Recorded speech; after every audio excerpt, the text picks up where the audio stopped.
चीन के खतरनाक जेनेटिक प्लान के बाद एक और बड़ा खुलासा हुआ है। जिस वुहान लैब में चीन पर कोरोना वायरस बनाने का आरोप लगता है, उसको आर्थिक सहायता पहुंचाने वाली संस्था की पेंटागन ने मदद की थी। और पेंटागन क्या है? अमेरिका का रक्षा विभाग।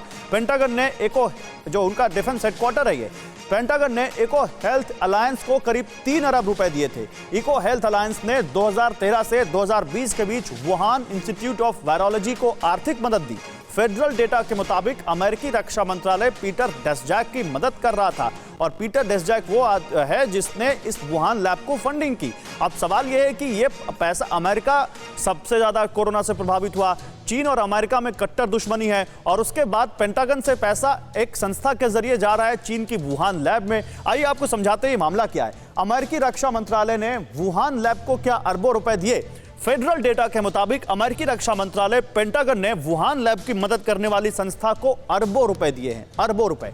पेंटागन ने पीटर डेस्जैक की इको हेल्थ अलायंस को करीब 3 अरब रुपए दिए हैं, $39 मिलियन, जो उन्होंने उसकी वहां तक पहुंचे।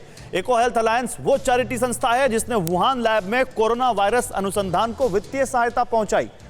अब देखिए कहां से मामला कहां पहुंच रहा है।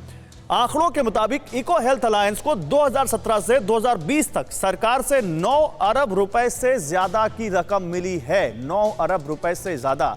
और इको हेल्थ अलायंस को सबसे ज्यादा पैसा देने वालों में अमेरिकी रक्षा विभाग प्रमुख हैं।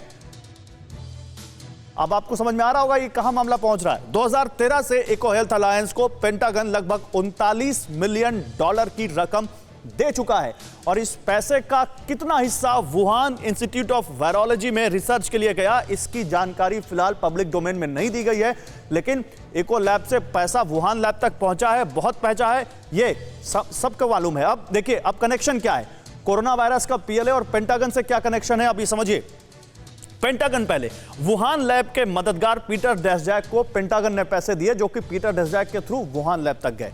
पीएलए, वुहान लैब में पीएलए के सीनियर ऑफिसर और साइंटिस्ट तैनात थे, और पीएलए की सुपरविजन में वहां पर कोरोना वायरस पर रिसर्च चल रहा था। यह भी पब्लिक डोमेन में आया, आरोप लगा। अब पेंटागन इको हेल्थ अलायंस को $39 मिलियन इस अमेरिकी रक्षा विभाग ने दिए, और PLA Wuhan institute of virology WIV में काओ वुशैन भी रिसर्च करता था, यह जानकारी सामने आई। अब आगे बढ़िए। 2013 से 2020 तक इको हेल्थ अलायंस की मदद मिलती रही इस लैब को, और काओ वुचोन चीनी आर्मी का सीनियर ऑफिसर है, जिसके बारे में मैंने अभी आपको बताया कि ये वहां भी रिसर्च करता था। अब पेंटागन इको हेल्थ अलायंस ने वुहान लैब को पैसे दिए, और काओ वुचोन बायो टेररिज्म पर चीनी सरकार का एडवाइजर है। बायो टेररिज्म, जिसको अभी यहां पर गुरमीत सर बता रहे थे। अब गुरमीत सर, अभी तक तो हम यही समझ रहे थे कि चाइना और अमेरिका एक दूसरे के कट्टर दुश्मन है, और अभी भी लगता है, चाहे वो साउथ चाइना सी हो, चाहे वो क्वाड का मसला हो, और चाहे सीधे सीधे जब डोनाल्ड ट्रंप यूएस प्रेसिडेंट थे तो चाइनीज वायरस इसको कहना हो। लेकिन अब ये पेंटागन से पैसे वुहान लैब जा रहे हैं, इसको कैसे समझते हैं आप? गौरव जी, ये सचमुच बहुत कॉम्प्लेक्स है, क्योंकि pentagon, PLA, Wuhan lab, bio weapon, अगर आप सब इनको बहुत बारीकी से देखें तो पता लगता है। आप एक एग्जांपल ले लीजिए, जो डॉक्टर एंथनी फॉसी हैं, वो प्रेसिडेंट ट्रंप और प्रेसिडेंट बिडेन दोनों के ही एडवाइजर थे। पहले जो डॉक्टर एंथनी फॉसी ने कहा कि मास्क लगाने की जरूरत नहीं है, बाद में उन्होंने बोला कि मास्क लगाना जरूरी है। पहले वो कहते रहे कि इसमें ये नेचुरल है, लेकिन अभी इस स्थिति में आगे उन्होंने कहा है कि ये नेचुरल नहीं है, इसको लैब से बनाया गया है और इसको इन्वेस्टिगेशन करने की जरूरत है। और देखिए अभी तो जैसे से समय, अभी तो 19 महीने हुए हैं, और 30 सर इतना ही नहीं, मैं आपको बीच में एक जानकारी और आपकी जानकारी के साथ जोड़ना चाहूंगा। मैं आ रहा हूं दीपक भाई। डॉक्टर एंथनी फाउची जो है ना, उनके बारे में अमेरिका के एक बहुत मशहूर अखबार वॉशिंगटन पोस्ट ने खुलासा किया कि इनके और चीन के एक बहुत बड़े साइंटिस्ट के बीच, जो वुहान लैब से भी जुड़े हुए हैं, बहुत सारे मेल एक्सचेंज हुए हैं। यह खुलासा भी किया उस अखबार ने। जी, जो आपने ईमेल्स का जिक्र किया है, मैं तो कहता हूं कि इन सब की जो इनपुट अब जब पूरे विश्व के सामने में आएगी तो बिल्कुल क्लियर हो जाएगा कि दोनों ही यूएस और चाइना इस रिसर्च में थे, उसमें कोई शक की बात नहीं है। लेकिन ये जो चाइना है, जो पीएलए है, ये जो वुहान की लैब है, जिस प्रकार डॉक्टर ली मेंग यान ने कहा है कि ये चाइना की वुहान लैब में बना है, ये चाइना की वुहान लैब में पीएलए की लैब में बना है। ये बायो वेपन की तरफ ही इनकी पूरी यदोजहद थी। ये चाहते थे कि बायो वेपन बने।